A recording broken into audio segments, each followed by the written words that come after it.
Hello everyone. Welcome to the webinar part 2 series on early glottic cancers. Right. So at the outset, I would like to thank Bhargav for the opportunity. So in this webinar, basically as Bhargav just told, so we shall be discussing about the evidence-based selection decision making in the treatment of early glottic cancer between radiotherapy and transoral laser surgery. Basically, which are those select subset of early glottic cancer which will benefit by transoral laser surgery, and which are those subset of early glottic cancer we should not contemplate doing a transoral laser surgery. As we all know, laryngeal cancer is one of the commonest cancer we come across in the clinic on a regular basis. Fortunately, this vocal cord is a very sensitive subsite. So any lesion which is quite small will be present as a change in voice. As a result, the patient will go seeking advice from an ENT doctor, and with an endoscopy, the lesion gets picked up early. Even anatomically, the vocal cord has a very sparse lymphatics. As a result, these subset of patient have an excellent outcome. Unlike other subsite in the head and neck, because these has a very sparse lymphatics, there is no need to prophylactically treat the neck. So the treatment, the curative intent treatment involves only treatment of the primary in this subsite. Unlike supraglottic tumors, which are a different subset of tumors, anatomically, they have a higher lymphatics, and even in the early stage lesions of the supraglottic tumors, they have a propensity to have a occult lymph nodal metastasis, and those tumors needs to be treated both at the primary as well as the neck. Currently, the standard treatment for supraglottic tumors is radiation for the primary as well as the neck, and the role of surgery is very limited. In experts' hand, the supraglottic tumors can be contemplated in by transoral laser surgery. But the current topic we shall discuss mainly on early glottic cancer. So traditionally, we are exposed to an anatomy of an open approach, that is outside in, coming from an external skin going inside. But when we want to contemplate transoral laser surgery, we need to understand the anatomy inside out. So the vocal cord, as you all know, is formed by the free edge of the conus elasticus that extends from the cricoid to the thyroid cartilage, and the free edge of the conus elasticus forms the true vocal cord. And what constitutes the true vocal cord? You have a stratified squamous epithelium, and deep to the stratified squamous epithelium, you have connective tissue layer which acts as barriers or compartments to prevent the spread of tumors. So deep to the epithelium, you have the lamina propria. The superficial lamina propria forms the Rinke space, and the intermediate and the deep condenses together to form the vocal ligament. And deep to the vocal ligament, you have the vocalis muscle formed by the thyroarytenoid. So all of the early glottic cancers are limited to these layers of the vocal cord, that is the epithelium, the lamina propria, and certain situation when patients present with some impaired mobility, there might be some early involvement of the vocalis muscle. So vocal cord is functionally a very important organ. It helps a great deal in speech and voice production. It also helps in swallowing by with the elevation of the larynx, opening of the cricopharynx, as well as coordinated movements of the vocal cord helps a great deal in swallowing. In addition to that, it has a function of protecting the airway, breathing, and maintaining the airway patency. So vocal cord are staged from stage T1 to T4. T4 is usually treated with the palliative intent treatment. T4A, when the tumor comes out of the laryngeal framework, they get treated with surgery in the form of laryngectomy followed by adjuvant therapy. T3 set of tumors get treated with chemoradiation with the intent of organ preservation. So our interest today in this topic is this group of tumors, that is T1 to T2 tumors. T1 again is divided into T1A and T1B. T1A meaning the tumor is limited to one vocal cord. T1B means the tumor involves both the vocal cord. And T2 meaning the tumor extend either to the supraglottis, and subglottis or subglottis with or without impaired vocal cord mobility. So the traditional treatment options for early glottic cancers are the external beam radiotherapy, or in the surgery, you have the conservative laryngeal surgery or the transoral laser microsurgery. So generally, in an Indian scenario, majority of these patients of early glottic cancer gets treated with external beam radiotherapy. The reason being, for a T1 vocal cord cancer, the local control rate are more than 90% when you treat with radiotherapy. For a T2 tumor, it has a local control rate of around 70 to 80%. The reason for a universal use of radiotherapy is that it is easily available across India, and you have trained radiation oncologists across the country. And obviously, there is no need of the surgery, so patient kinds of opts for this kind of a treatment. You know from data from 20 years back that radiotherapy has better voice outcomes than open conservative laryngeal surgery.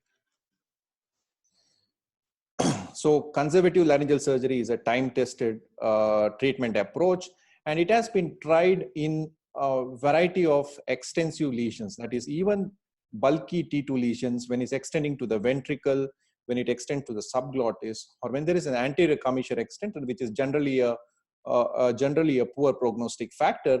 Even though when there is a supracommissure or a subcommissural extension, conservative laryngeal surgery has reasonable good outcomes.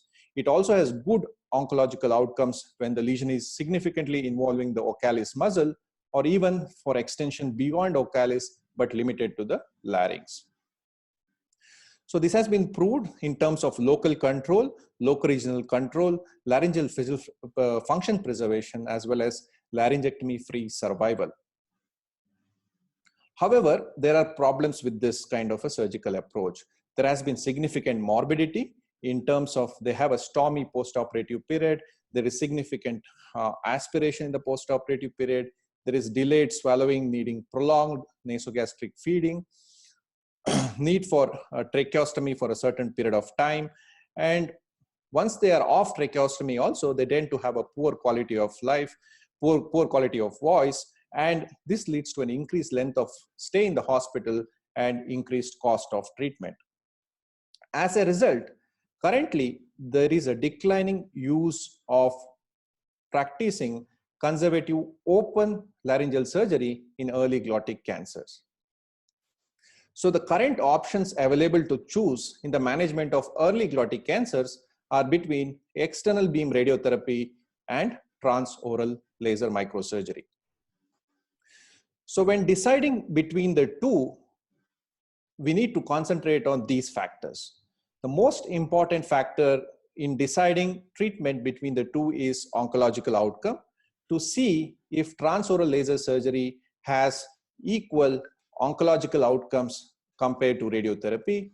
And if at all, if it has equal oncological control, how does it fare in function preservation? Does it have an equal voice outcomes? And what are the larynx preservation rates compared to radiotherapy? In addition, in Indian scenario, cost is a very important factor in decision making. So to decide treatment, obviously we go to evidence. Unfortunately, in early glottic cancers, there is no randomized trial head-on comparing radiotherapy versus transoral laser surgery.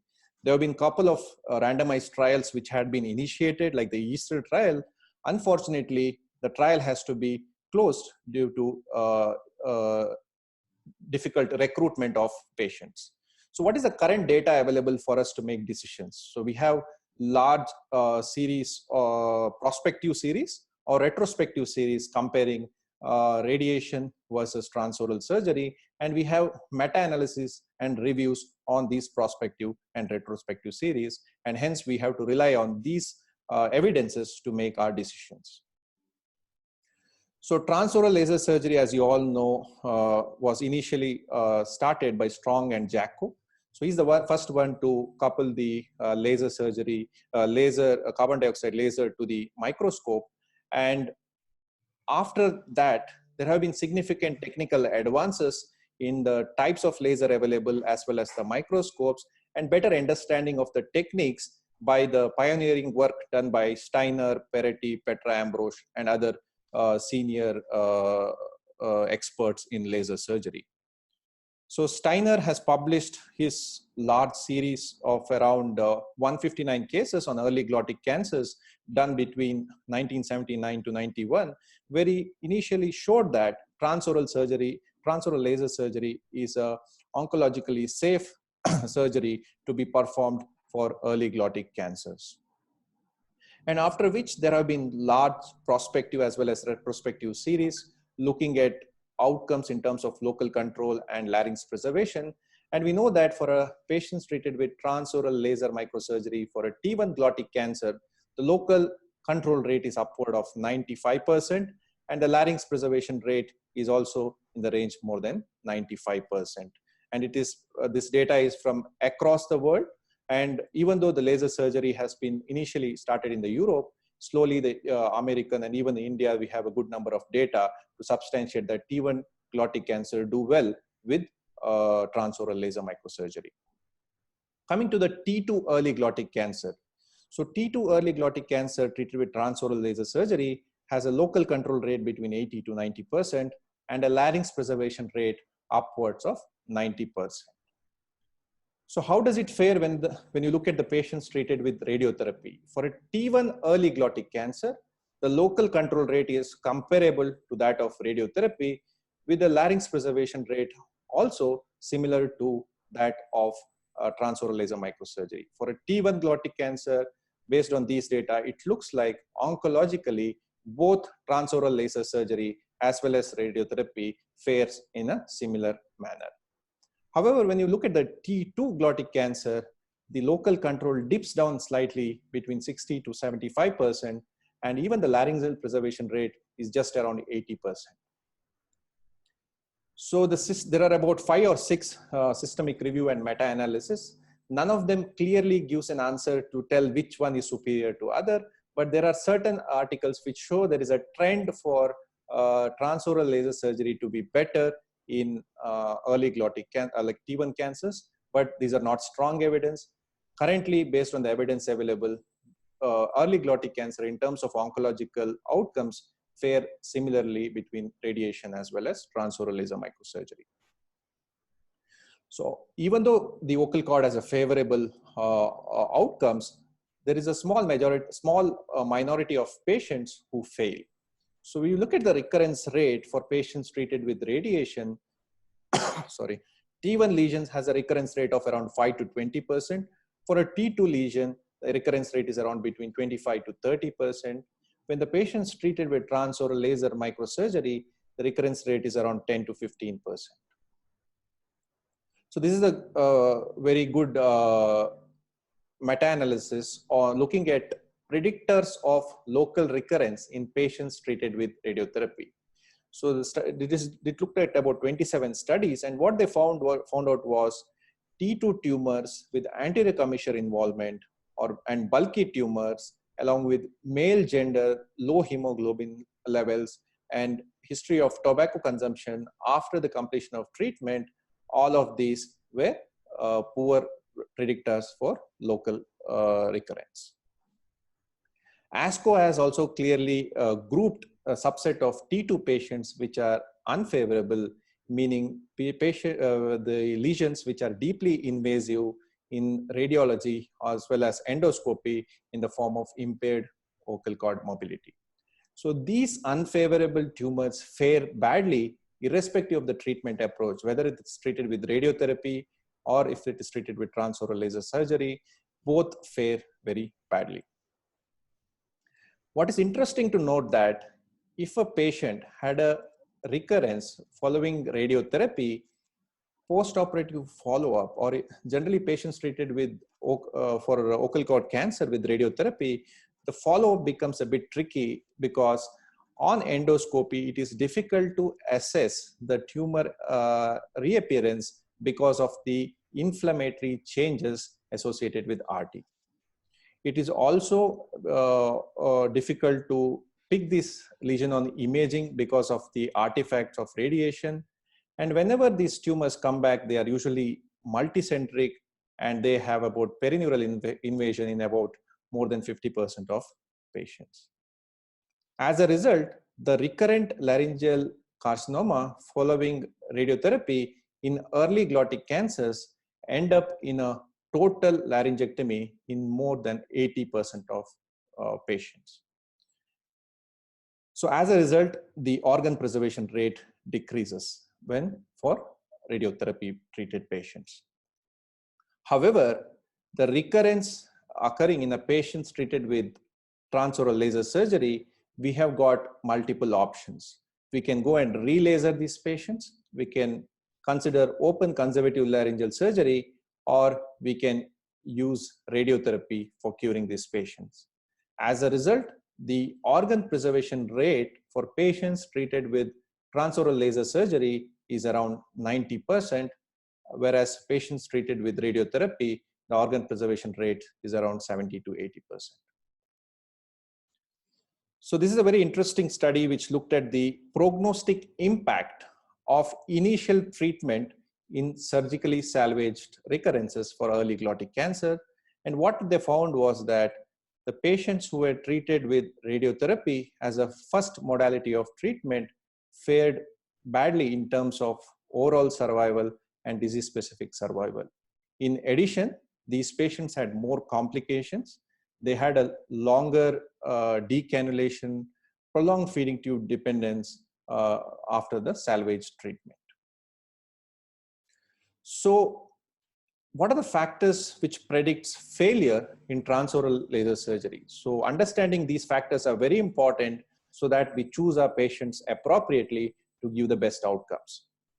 So various studies looked into the factors predicting failure in transoral laser microsurgery, and they found that difficult laryngeal exposure, anterior commissure involvement, posterior paraglottic space involvement, arytenoid cartilage invasion, previous microlaryngoscopy surgery, and positive surgical margin, that is deep margin positive or multiple superficial margin positive, were all poor prognostic factors for local control for transoral laser microsurgery. We'll take one by one. So first, coming to the difficult laryngeal exposure.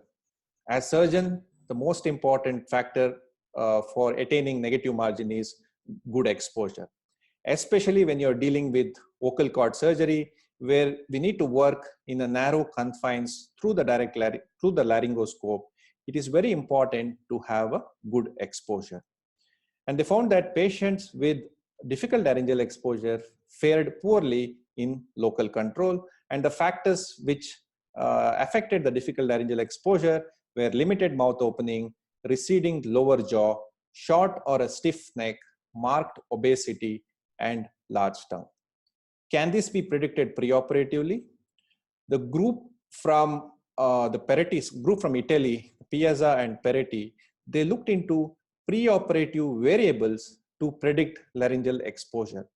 They took about 11 parameters, which included interincisor gap, thyromental distance, upper jaw dental status, trismus, mandibular prognathism, macroglossia, micrognathia, degree of neck flexion, history of radiotherapy, etc. And based on this, they developed a scoring system, and they divided based on these scores, they divided into 5 classes. So 0 is there where when there was a good visualization of anterior commissure with a large bore laryngoscope. 1 was when, with the help of an anterior pressure, we could have an adequate exposure on the anterior commissure. Class 2 was when, with the flexion position, the anterior commissure exposure was adequate. And class 3 and class 4, class 3 wherein we had to change to a smaller laryngoscope, and class 4 where anterior commissure was very difficult to visualize. And this kind of predicted the margin clearance as well as oncological outcomes. At our center, we are currently following this laryngoscore in our transoral laser surgery patients, and we find it very useful in predicting predicting the anterior commissure exposure, thereby helping in counseling our patients when we discuss the treatment with them. Next most important factor is involvement of the anterior commissure. The anterior commissure involvement either with radiotherapy or surgery fares badly. So there are studies from multiple high volume centers which show that when the anterior commissure involvement was there, then the local recurrence rates were high. Why this happens? Because anterior commissure is anatomically a very difficult site to get exposure in laryngoscopy. In addition, anatomically, there is absence of perichondrium in the attachment of the vocal cord, near the attachment of the vocal cord to the thyroid cartilage. Hence, there is a chance of extension which cannot be picked up in just routine endoscopies. And studies have shown that when you just do an endoscopic evaluation, we generally tend to understage these lesions. Hence, along with this endoscopic evaluation, if the lesion extends to the anterior commissure, it is mandatory to get a serial 1 millimeter sectioning of the from the superior notch of the thyroid to the cricoid to properly evaluate the extent. And we need to evaluate these scans both in axial as well as sagittal scans, because a lesion in the anterior commissure and very easily can spread submucosally to involve the pre-epiglottic space, subglottic, and it can track below the thyroid cartilage and then present as a extralaryngeal extension. So lesion extending to the anterior commissure, radiology is mandatory, looking both at axial section as well as sagittal section to look for this subtle extension which can be missed on endoscopic evaluation. So when you look at large series of patients treated with transoral laser surgery, this study is from the Steiner's group, you can see that patients with the T1A glottic tumors with or without anterior commissure involvement, the patients who had no anterior commissure involvement had a 3-year local control rate of 93%, whereas patients with anterior commissure involvement, the local control rate dropped down to 79%. And this has been seen in multiple other studies. The Hoffman group looked into their data and they found that the difference in the 5-year local control rate for patients treated with laser surgery with anterior commissure involvement was 95% versus 71% for patients where anterior commissure was involved. So majority of this study, the anterior commissure extension is not studied in great detail. Whether the anterior commissure extension is supracommissural extension or subcommissural extension is very important to understand, because patients who have a supracommissural extension with a good laryngeal exposure can have a better local control rate. So lesions where the paraglottic space gets involved again has a poor prognostic factor, and arytenoid cartilage extension has shown to have a poor prognosis. Why? Because involvement of the clearance of a disease from the posterior glottis involving the cricoarytenoid joint is very difficult, and even if you attain the oncological clearance, the functional recovery is going to be very, very difficult. These patients aspirate and they are going to have a very significant dysfunctional larynx. Hence, for a lesion where anterior commissure involvement is there, it is very important to see for the laryngeal exposure. If laryngeal exposure is good, you should only contemplate laser surgery for supracommissural lesion with adequate laryngeal exposure.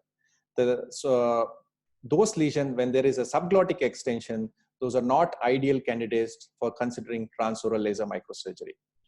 For a posterior commissural lesion, if there is a significant posterior paraglottic space extension with arytenoid fixation, these are not candidates for transoral laser microsurgery. A previous microlaryngoscopy, microlaryngeal biopsy has a significant impact on the local recurrence as well. Hence, whenever you see on an endoscopy, if you see a lesion in the free edge of the vocal cord, it is better to consider for a laser-assisted excision biopsy, which serve both as a diagnostic as well as therapeutic modality rather than embarking on a biopsy and then considering for a definitive treatment. Margins, again, is a very important predictor for local recurrence. Margin is the only one factor which is under control of the surgeons. In vocal cord cancers, the margins are slightly different. So you aim for a 1 millimeter circumferential margin, whereas unlike the other site where you aim for a 5 millimeter pathological margin.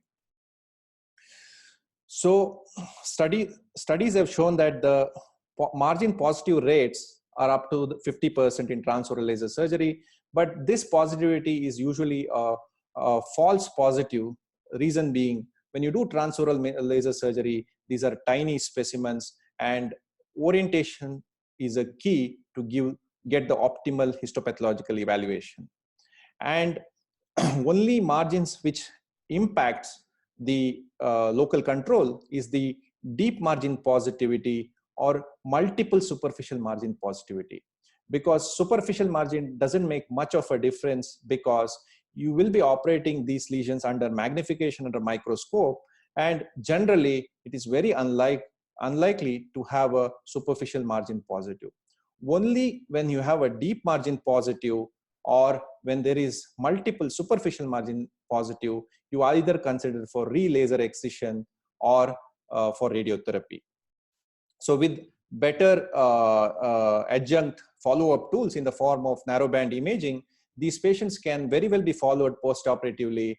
And if at all there is any suspicious finding on narrowband imaging, we can do a narrowband imaging directed biopsies in these patients. So coming to the extent of resection, endoscopic chordectomy.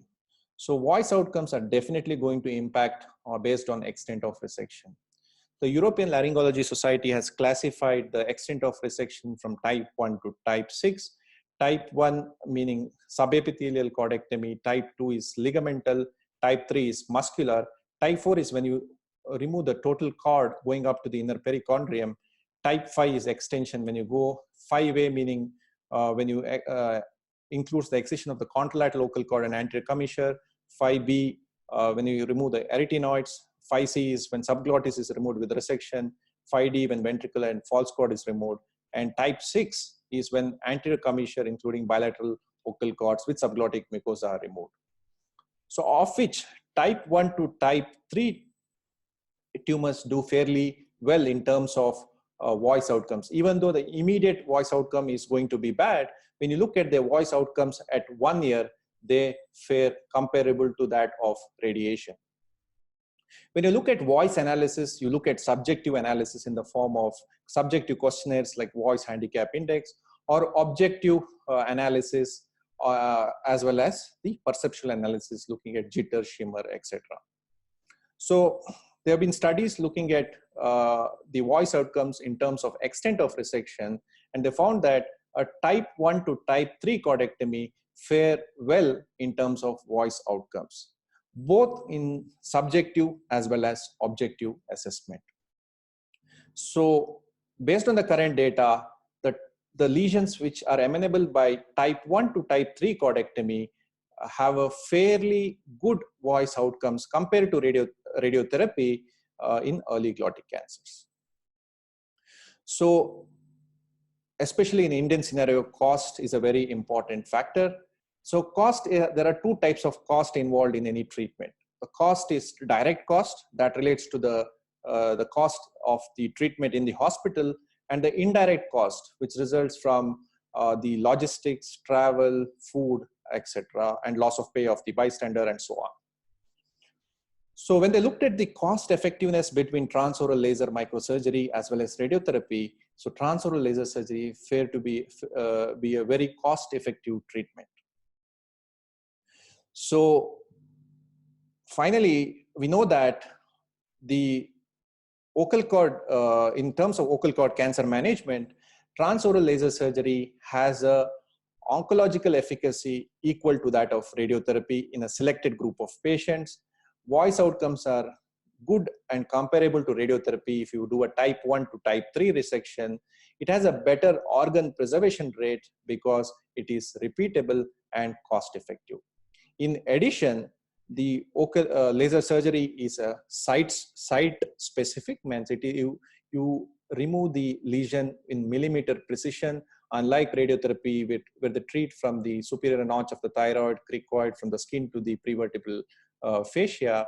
All these cases are done as daycare procedure. All of these patients can be easily monitored with the narrowband imaging and flexible endoscopy, and this leads to a shorter hospitalization and treatment time, and we can always keep radiotherapy as a salvage backup option if at all the patient recur. So the treatment decision, like any oncology treatment, is based on disease factor, patient factors, and the infrastructure and the MDT. In disease factors, the most important thing is to evaluate the extent of the lesion. If it's involving the anterior commissure, what is the extent of anterior commissure involvement? If it is a subcommissure involvement or the lesion going to the subglottis, not good candidates for transoral laser surgery. Anterior commissure involvement with supraglottic, with the supraglottic, minimal supraglottic extension, with a good laryngeal exposure are ideal candidates. If the patient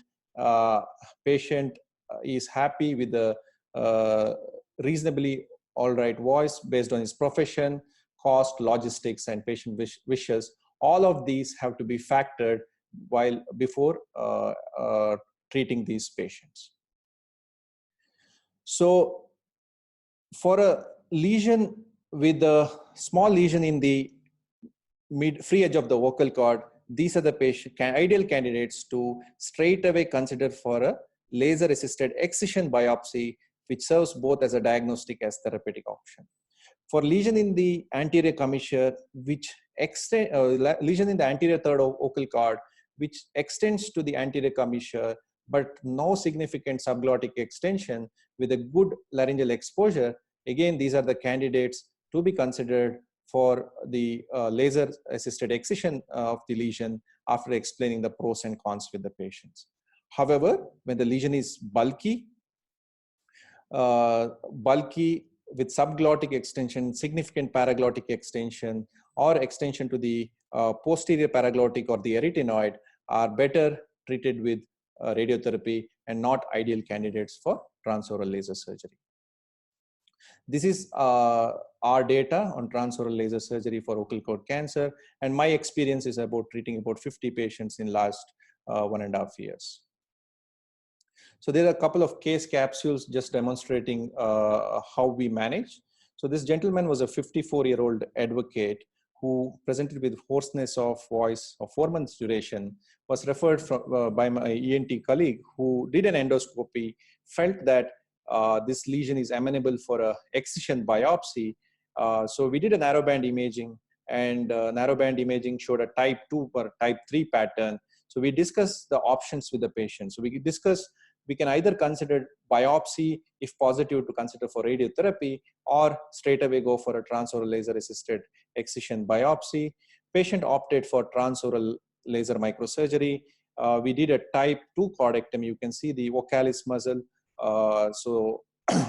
And the extent of resection was from the anterior commissure up to the vocal process of arytenoid. So there's no much of charring, and all of these patients do well. So we subject all our patients for frozen section analysis. The biopsy, the frozen section report turned out to be squamous cell carcinoma with a margin clearance of about 1 millimeter in circumferential direction. So this served as a curative option to that patient. So patient just had to come for a couple of days in the hospital and he is disease free. So this gentleman was an 80-year-old who had 2 previous microlaryngoscopy biopsy, and one was a laser surgery which was done at Singapore. So you can see under laryngoscopies, we always subject the patient before laser surgery for an endoscopic evaluation. On endoscopic evaluation with anterior pressure, what we could see is there was a little anterior synechiae, but there was no significant subglottic extension. So these kind of patients, whenever the exposure becomes a little difficult, so we usually tend to do a vestibulotomy or removal of the false cord.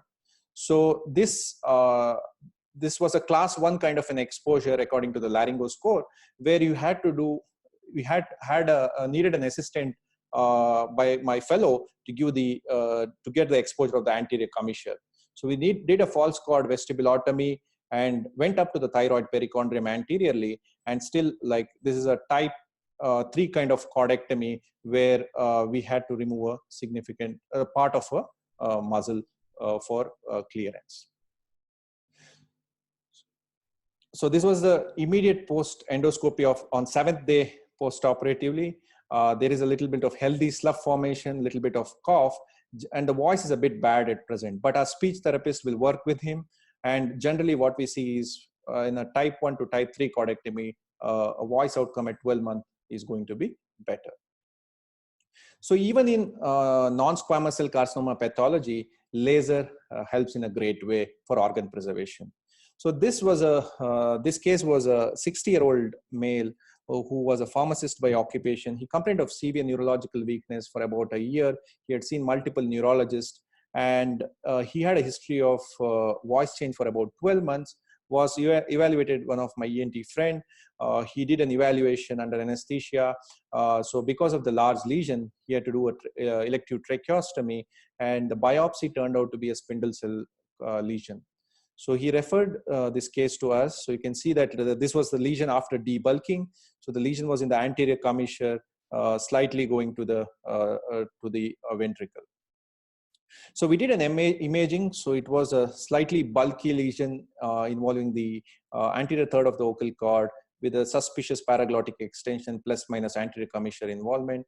So we had counseled this patient for an examination under anesthesia, evaluation under endoscopy to see for our exposure, laryngeal exposure, as well as the anterior commissure involvement, because it looked like a well-defined pedunculated kind of a lesion. We kind of thought that, okay, this lesion there is a small possibility this patient can be treated with transoral laser surgery. We took a consent for total laryngectomy, and then we subjected the patient for endoscopic evaluation. On endoscopic evaluation, we use a 0-degree and a 30-degree endoscope. You could see that the lesion is pedunculated, it's mobile, and with suctioning of those bleeding spots on the anterior commissure, we could see that the anterior commissure was not really involved, and the exposure was great. So we went ahead in doing the transoral laser surgery. So we could get a circumferential margin, including subglottic margin, of about 5 millimeter in this case. This reiterates the importance of endoscopic evaluation before subjecting the patients for transoral laser surgery. So you can make this decision based on endoscopic evaluation, and accordingly you can plan your excision appropriately. So this was a massive defect. So this is how the defect appeared. So we went right up to the cricoid cartilage, thyroid perichondrium, laterally. You can see the vocal process of arytenoid being exposed. Luckily, this patient had a tracheostomy for us for exposure. So otherwise, we would have had a tough time anyway. Even if the patient was not tracheostomized, we would do a percutaneous tracheostomy in these kind of situations for airway. And you can see the thyroid cartilage. You can see the little spots there in the laser. And this was the extent of resection. So patient. So, but the contralateral vocal cord was still, we didn't resect the contralateral vocal cord because it was not involved. So the post-op histopathology report after immunohistochemistry turned out to be a low-grade myofibroblastic sarcoma. So this patient, who was planned for a laryngectomy with proper endoscopic evaluation and planning, we were able to save his larynx. Post-operatively, the patient was decannulated on the 10th post-operative day, and the Ryle's tube was removed on the 14th post-operative day. However, this patient is having significant morbidity in terms of voice outcomes. His voice is very hoarse, but over time, I think with speech therapy, he's going to have a reasonable good voice for communication. So to conclude, there is no level 1 evidence to decide between transoral laser surgery versus radiotherapy in early glottic cancer.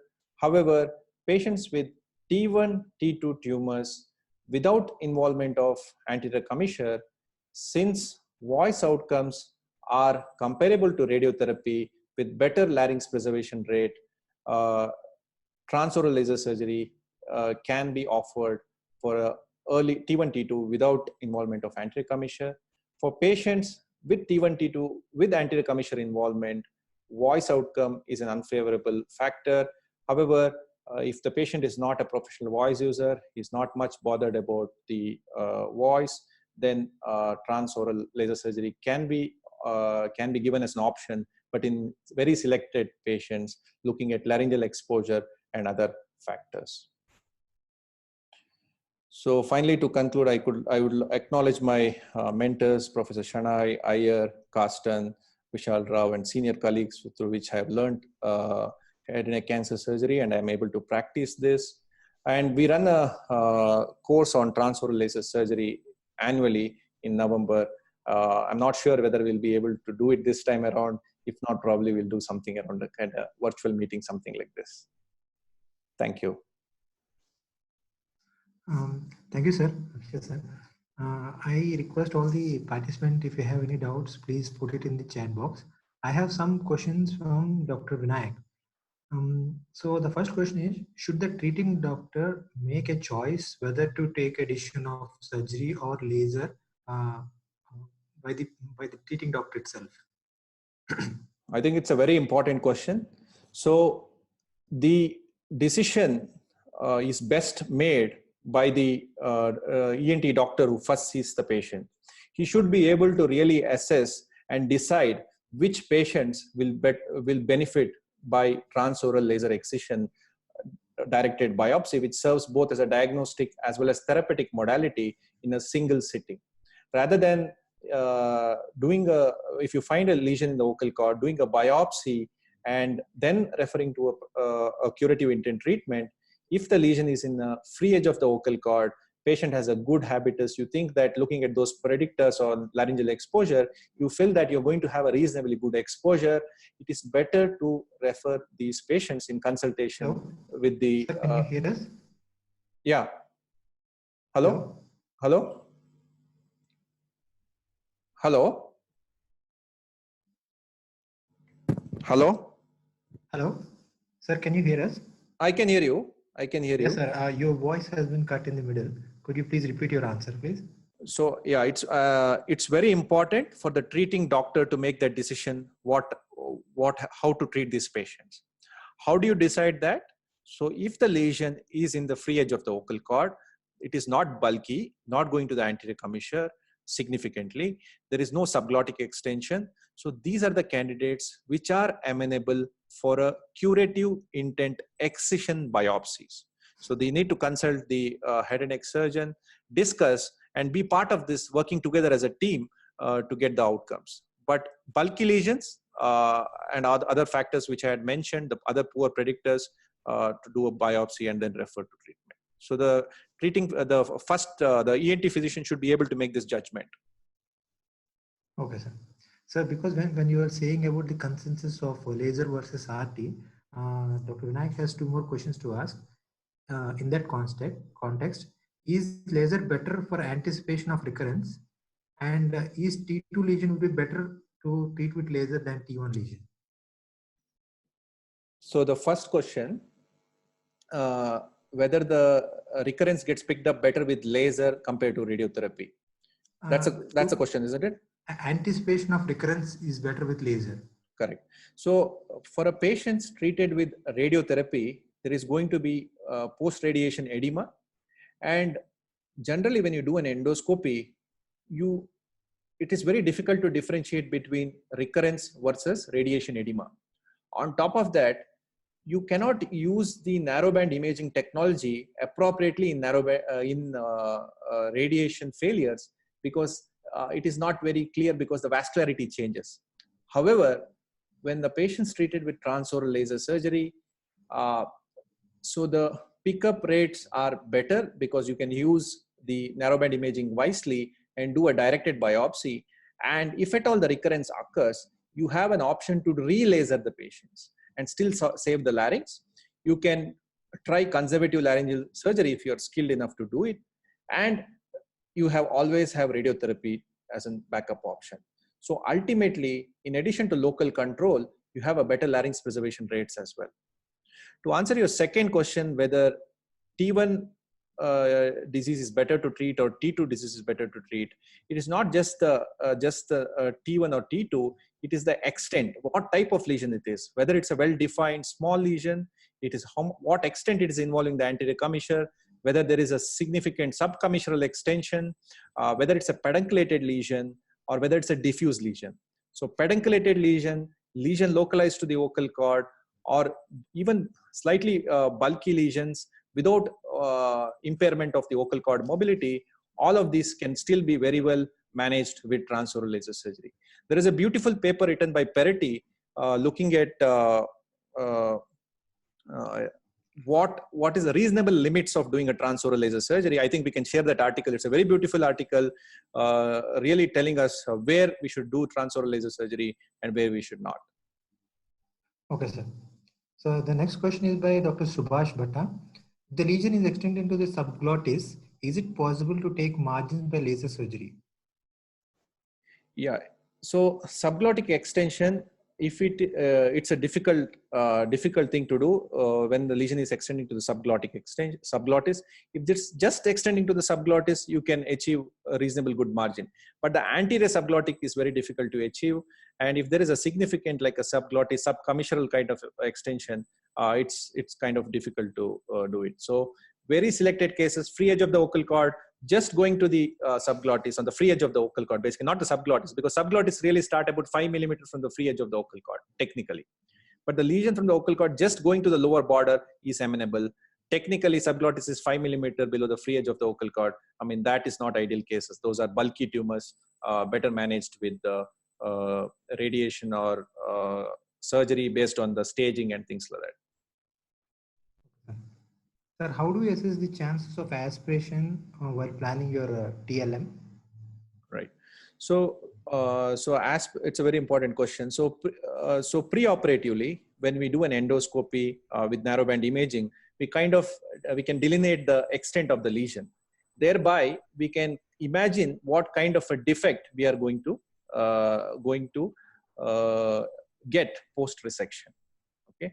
If there is a posterior paraglottic lesion, meaning if there is a lesion involving the vocal process of the arytenoid or the posterior paraglottic space requiring resection of arytenoids, if you touch the arytenoids, there is going to be aspiration. Okay, so only if the arytenoids, intra-arytenoid area is not disturbed in laser resection, just like the last case which I showed, they had some amount of swallowing difficulty. But we were able to remove the nasogastric tube about 10th postoperative day. But they are going to have a poor voice outcomes. You're not going to have a voice outcome equivalent to a type 3 cordectomy. So the voice outcomes is going to be inferior. Okay, sir. Same question by Dr. Abhimanyu. He was asking, in case there is a tracheostomy, how do you decide when to decannulate or put him on oral feeding? Correct. So the patients who get tracheostomized we have a policy in our department. So we do a FEES endoscopy. So initially what we do is we look for cuff diff. We usually put a double lumen tracheostomy tube with the outer cannula being fenestrated. We first deflate the cuff. If the patient is tolerating cuff deflation, then we change to a blue tube which has a fenestra inside. And then we cork the tracheostomy tube for at least 24 hours. After which we subject this patient for a FEES evaluation. We look at we try liquid, semi-solid, solid food, look for any aspiration, penetration, and we try our swallowing team works with the patient and tries for swallowing maneuvers. Once our swallowing team feels that the patient is safe, after discussing with the head and neck team, if they feel that they are safe to start oral diet, they initially start with clear liquids with neck maneuvers, and then slowly, once the patient has adequate intake orally, we remove the nasogastric tube and the tracheostomy tube. Tracheostomy tube is removed based on the findings on FEES as well as clinical symptoms in the form of cough, anything on food or anything like that. Thank you, sir. Another interesting question is, in case of you don't have a CO2 laser, and in cases of difficult exposure, In early cases of glottic cancer, do KTP laser has any role? Yeah. So for there are two lasers which are used mainly for vocal cord surgeries: the carbon dioxide laser as well as KTP lasers. The advantage of KTP laser is it's an angiolytic laser, so it get absorbed in the hemoglobin. So it has a better hemostatic ability. But in terms of precision, it is slightly inferior to carbon dioxide. So KTP laser is a reasonably good cutting tool for vocal cord surgery, and it can be tried for vocal cord surgery as well. But the KTP laser has more advantages in carrying out surgeries of the supraglottis, base of tongue, where it is a really vascular kind of lesion. When it is a non-squamous lesion, KTP laser fares better for a supraglottic, base of tongue, and oropharyngeal tumors because of the better coagulation property. Okay, sir. Another little interesting question from Dr. Sachin. What is the cost involved of the instruments and any other capital costs? Right. So very important question to start the program. So its Yes, infrastructure is a very, to run this program, technically, like all ENT surgeons are well trained to do a laryngoscopy, suspension, use of microlaryngeal instruments, that's fine. But the cost of the laser equipment is a setback. So all of the centers will have a microscope, will have microlaryngeal instruments, will have laryngoscopy. Only thing which stops them to do the transoral laser surgery is the carbon dioxide laser machine, which costs about 50 to 70 lakhs if you're going for only micro manipulator one without fiber or other handheld attachment. Unfortunately, carbon dioxide laser mainly is used only for vocal cord surgeries. But having said that, there are a huge range of applications of carbon dioxide laser. So the previous center where I was working, we had the laser machine for demo. We had a KLS Martin laser machine for demo for a week. And believe it or not, I performed 4 transoral laser surgery in a week when the machine was there. So meaning is, there are enough cases to do it. It's just that more understanding of this technique, more using of this technique is important for wider use of this one. So it's only a matter of time that this laser machine is going to be across the centers. And I think cost is a factor because it can be used only for one subsite. But as a group, like if you are in a place, like if you are in Hyderabad and you want, you talk to the group of ENT surgeon in the around Hyderabad, and you as a team work together, invest, and it may be practical to run this program effectively. Only thing is the cost of the laser, it's around 50 to 70 lakhs. Okay, so thank you. So the next question is by Dr. Subhash Bhatta. How do you prevent the anterior glottic web after cordectomy? What are the measures you take? Right. So anterior glottic web is very difficult to manage. So generally, if there are bilateral vocal cord lesion, okay, and if the bilateral vocal cord lesion on an NBI is it looking like a type 3, type 4 pattern. So what I would do is I would stage the procedure. So staging is one way to prevent it. So you do a higher suspicion on an NBI lesion first, and then after about 6 weeks, come back and address the opposite side. And this has been published, and it is oncologically safe to perform in early superficial lesions. However, when you have a lesion which is going to anterior commissure. Sir, your voice has been cut. Can you just repeat it one more time? Now is it better? Yes, sir. So if the lesion is involving bilateral vocal cord and it is superficial lesion, with the help of NBI assistance, you can stage this lesion. The bad NBI you do first and come back after 6 weeks and do the next one after 6 weeks. And this is oncologically proven. But if you end up having a extended resection involving both vocal cord with anterior commissure, it is very difficult to prevent the webbing formation. There have been theoretical mitomycin, silicone, keel, and all of those, but I have no experience doing that. So best is if this is a superficial lesion, better to stage it. If at all the web happens, you can re-laser it on a later date. I think that's the way I would deal it. But I would, yeah, that's the way I would deal it. Okay, thank you, sir. So next question is by Dr. Joshna. How do your transoral laser surgery case selection will go during this COVID crisis? Right. So that's a very, very important question. So this procedure is has a high risk of transmission.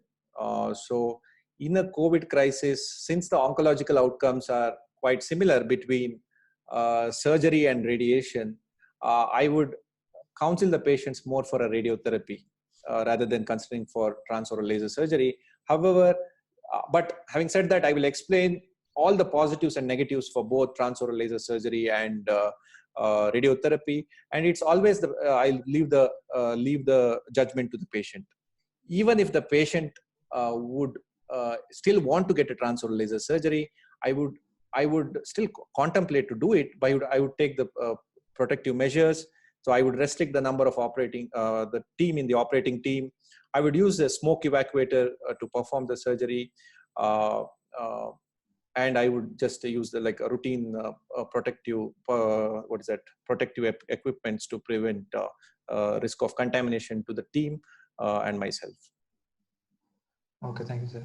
So one more interesting question by Dr. Abhimanyu. He is asking information regarding management of supraglottic lesions by trans-TLM.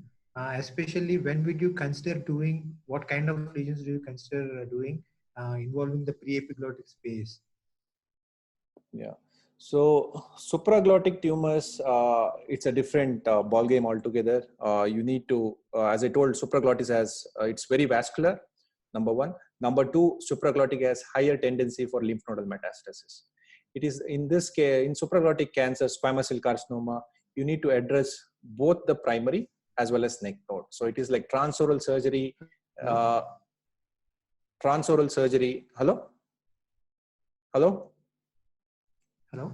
Hello, can you hear me? Sir, your voice got cut. Now? Can you repeat from the beginning? So for a supraglottic tumor, as I told, it's a different subsite altogether. It has high lymphatics. You need to treat the primary as well as the lymph nodes. The current standard for a supraglottic tumor is to consider chemoradiotherapy or radiation depending on the stage. For a lesion which is extending to the pre-epiglottic space, for a squamous cell carcinoma, absolutely it is not advisable to do a transoral laser surgery. But for a limited lesion, if it's a superficial lesion, pedunculated lesion sitting on the epiglottis, not extending to the pre-epiglottic space, not significantly extending to the vallecula or the base of tongue, those can be considered, but you need to address the primary as well as the neck node in the same setting as a prophylactic neck dissection, even if it is not involved radiologically. So if you are using carbon dioxide laser for a supraglottic lesion, you should be, you may need a monopolar or bipolar cautery for hemostasis, or laryngeal clips, especially for to deal with the superior laryngeal pedicle to reduce the hemostasis. So for a pre-epiglottic space, it is not advisable to do a transoral laser surgery. It is better treated with chemoradiation.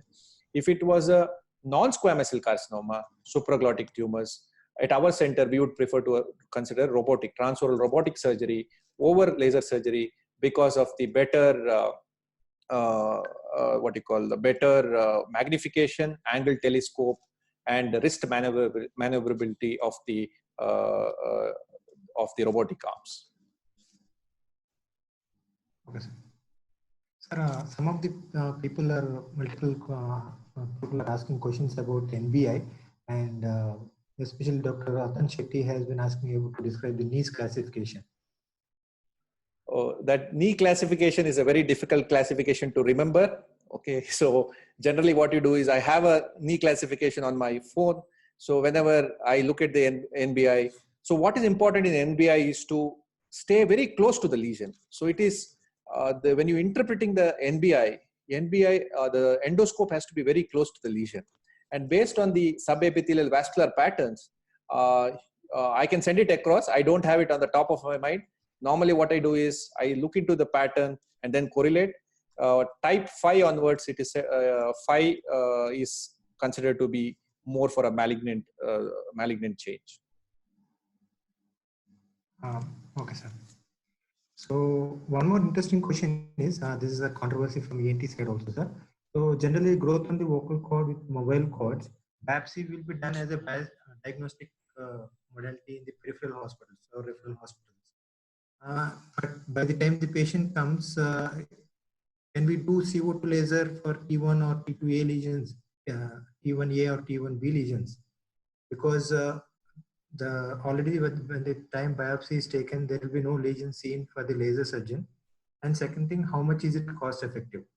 See, if you look at the predictors for local recurrence for patients treated with transoral laser microsurgery, previous MLS, unplanned MLS excisions is one of the very significant factor for local recurrence. So you have to understand one fact. So when you do a DL-scopy, like a biopsy for a very small lesion, 30% of these lesions are curative. That is, you do a DL-scopy and we do a laser excision, 30% of patients won't have tumor. So if you do a DL-scopy and send them to a center, they may get radiotherapy unnecessarily in about 30% of patients. And second, when they come back on the table for a laser excision, the extent of resection is going to be more than what you had done primarily. As a result, the functional outcome also comes down. And we always counsel our patients when the patient comes with a biopsy and then we do a laser excision, that about 30% will have a negative biopsies. So it is better to consider for a excision biopsy rather than doing a like an oncological excision biopsy under control, rather than doing just a DL biopsy and then referring those patients, because it can be treated with just like a single modality in a day. So it's very cost effective. Okay. Sir, one more little out of the context but interesting question by Dr. Subhash Bhatta. He was asking your experience with cricoid chondrosarcoma, because they had one case of cricoid chondrosarcoma which they tried to operate with laser, with led to bleeding, and they had to tracheostomy, do the tracheostomy to save the patient. So they are asking you any experience on cricoid chondrosarcoma. See, chondrosarcoma arises from the cartilage where the name goes, and generally, since when the patient presents to us, because this cricoid carcinoma is generally present in a slightly like a bulky stage. Okay, so laser can cut the cartilage, but it is very effective for soft tissue, because the principle in which it works, it gets absorbed by water, and the steam effect and the cutting and the desaturation of protein, it is very good cutting tool for soft tissue with water content in it. However, cartilage can be done, but for a chondrosarcoma, which is having it's a high grade tumor, it is better to consider for an open, in my hands, I would consider for an open surgery than for a laser, because generally chondrosarcoma, it would have presented early. On the cartilage being high grade, I would consider for open surgery rather than laser. Okay, sir. Sir, one more good question is from Dr. Vinayak. Does laser have any implication on biopsy report? Yeah. So laser does have implication on biopsy reports. So because laser is nothing but a cutting tool, so there will be carbonization. There is going to be shrinkage. As shrinkage, so it is very important to hello Bhargav.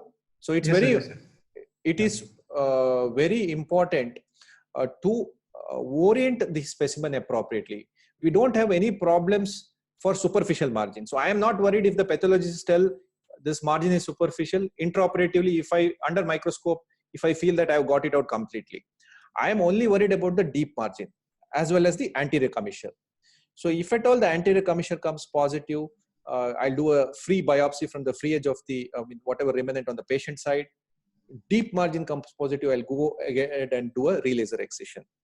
So laser surgery does have an impact in analysis of the specimens in microscope, but proper orientation and good communication with the pathologist is very important to get the best results in transoral laser surgery. Okay, sir. So the next question is again from Dr. Ratan Shetty. Do you do a stage and neck dissection for supraglottic carcinomas? So, yeah. if you contemplate to do a supraglottic cancer excision or a hypopharyngeal excision, it is advisable to do a staging neck dissection as a staging prophylactic neck dissection. Okay, sir. So the next question is from Dr. Sujan. When CO2 during CO2 laser surgery, how do you manage bleeding in type 3 or above cordectomies? Right. So that's a very important, a very practical question. So we come across this in a routine. So what is important is whenever you have a lesion going to the anterior commissure, that's when it's going to have one spurter. The other spurter is going to be in the posterior commissure region. So what we use is, we generally use a monopolar suction cautery, and we keep the setting is around 15 to 20 to maintain the hemostasis.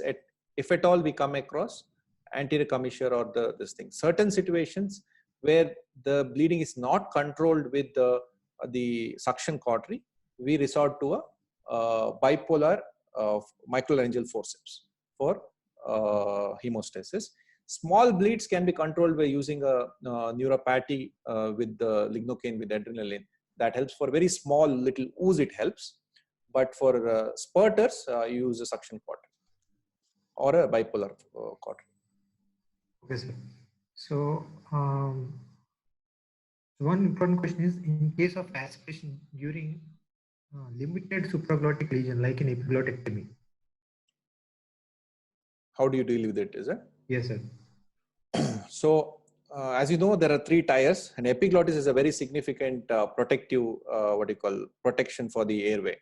So resection of the epiglottis does affect significantly. So how do you deal with it is, we do post-op speech therapies. So we need to do the strengthening of the tongue muscle. You do the Masako maneuver, and you advise the patient for the supraglottic and supraglottic swallows to help them learn the technique through which they channel it to the right way, and also increasing the pharyngeal pressure. So our speech pathologists work with them, train them, and also maneuvers in the changing of the position of the neck also helps so that the food gets channeled along the less affected side.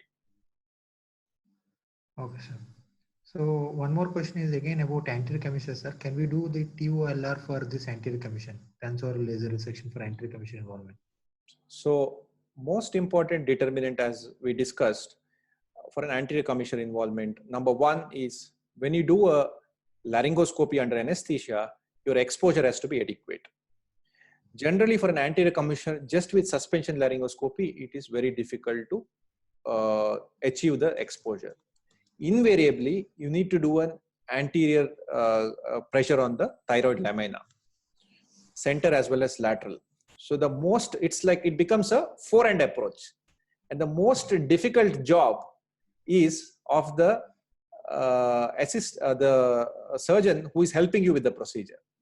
Okay, so our fellows have a very tough job when they do the anterior commissure. They will be cursing me because I am seeing under microscope they had great difficulty in getting that exposure, because that anterior pressure is very, very important to get the right thing. So for anterior commissure lesion, the exposure as well as the extent. If it's supracommissural, then it is amenable. But if it is subcommissural, it is not. Those are not ideal candidates for laser surgery. And sir, I remember you doing a cordectomy in the false cord also in anterior commissure to get the exposure and to remove the perichondrium also, which many cases which we have assisted you. Correct. So that's another important thing. So when you have an anterior commissure, you're not getting a visualization properly, but it's a very superficial lesion. You can go to the petiole of the epiglottis as well as the anterior false cord to create a window to get the third dimension. So you can go up to the perichondrium, and then you can get the lesion with the which is oncologically safe. That assessment is very key. Okay. One more important question for the beginners from Dr. Abhimanyu. What do you recommend piecemeal? What do you recommend the piecemeal resection versus unblocked resection? Yeah. So the work done by Steiner has proven that piecemeal resection is oncologically safe, and it is practiced for little bulky lesion. So it is once you in your learning curve, once you start doing your T1s like superficial ones, then you can embark on the piecemeal resection for a bulky lesion not with all the factors which I had explained. So you do a transtumoral cut, so it's going to bleed a little bit. So you may sometimes go for a switch between focused and defocused to control hemostasis versus cutting. See the depth, because when you cut the laser through the tumor, there is charring. That's how you differentiate between normal tissue as well as tumor. By doing a transtumoral piecemeal resection, your depth is going to be more precise, and it can be tried, but it's always better to do it once you have finished your learning curve on doing a smaller resection, and then you can try the piecemeal resection for little bulky tumors. Okay, sir. One question. I think vocal cord fixity. What is your take it on table? I think it should go to the RP according to me, because the staging changes immediately once the fixation occurs.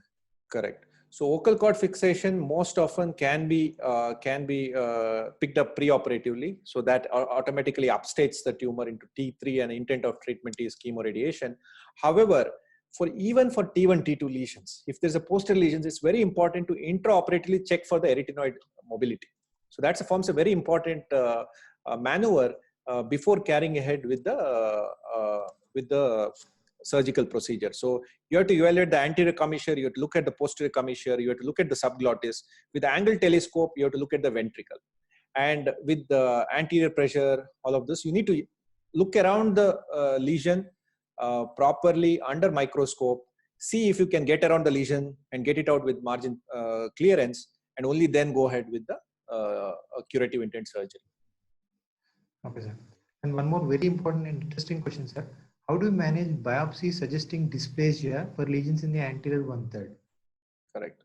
So biopsy suggesting dysplasias, I would like to see whether it's a localized dysplasia or a diffuse kind of a dysplasia on a flexible endoscopy.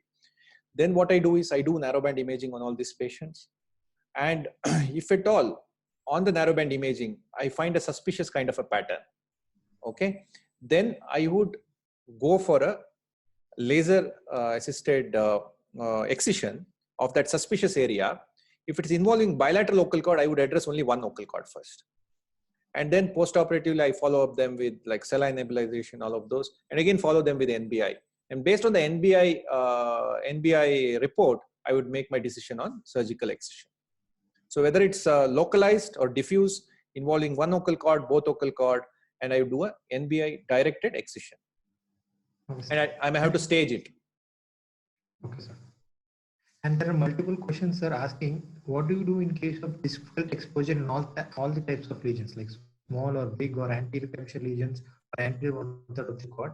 In case of a very, very restricted mouth opening, you have is a 3 centimeter or 2.5 centimeter isthmus or difficult neck extension cases. How do you manage those kind of patients for laser?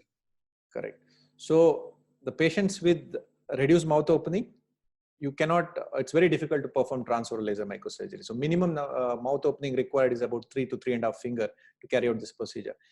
Most important factor is the laryngeal exposure. If you're not able to get the laryngeal exposure, with that kind of a mouth opening, I guess it is very difficult to do a biopsy as well. So we have to contemplate on doing a flexible, like a bronchoscopic assisted biopsy in that situation. So mouth opening, reduced mouth opening, those are not candidates for any transoral procedures. Maybe robotic, laser, those are not candidates for those surgeries. Okay, sir. As of now, we have concluded. All the questions are answered and everyone is happy with this. Many congratulatory messages are coming in the chat. Right. So, thanks. So I thank you very much, sir, again for coming and giving us this wonderful lecture. So we will be planning a few more in the future. Yeah, great. So with that words, I want to conclude this. Great work, Bhargav. You're doing a very good job. Thanks. Thank you, sir. Thank you.